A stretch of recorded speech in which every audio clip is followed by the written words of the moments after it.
大家好啊！連續落咗10幾日雨啊，都拍唔到片啊，冇法子啦。今日見到咧好天喎，就出去拍咗片啦。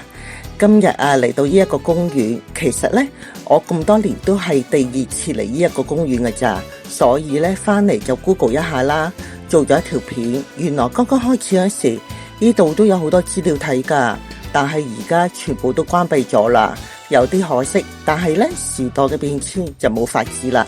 唔講咁多啦，我哋而家去片。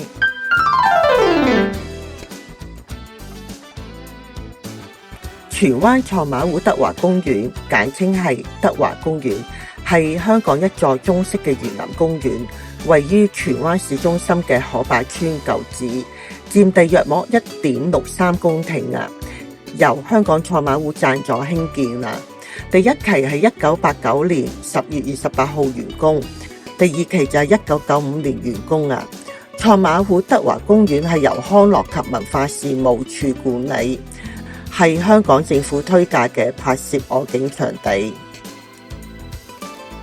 德華公園嘅舊址係可拜村，係荃灣習盛客家原居民嘅村落。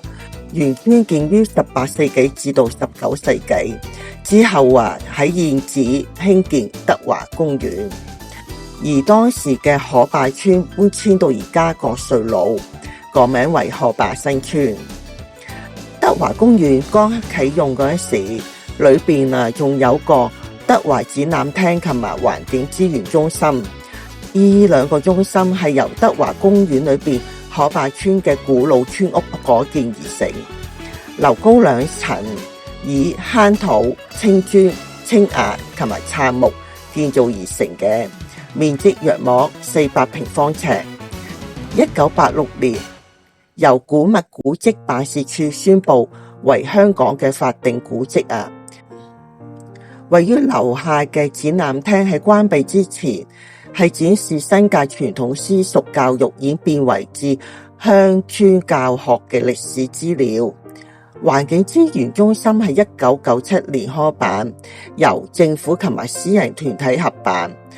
內裏有一個圖書館、電腦室、視聽室、展覽區同一個仿建嘅廚房，但係已經喺2016年2月關閉啦。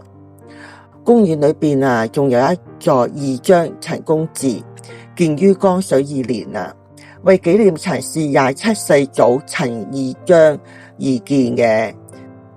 陳氏祖籍廣東寶安縣，喺乾隆年間率領族人移居荃灣。祠堂曾經係宣統元年重修，喺2005年亦進行過大規模嘅修復工程。咁我哋而家就入去睇下成個公園嘅環境啊！而家去片。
如果大家喜歡個頻道，可以訂閱我個頻道喎。大家喜歡一條片嘅話呢，可以俾個 like 我啊。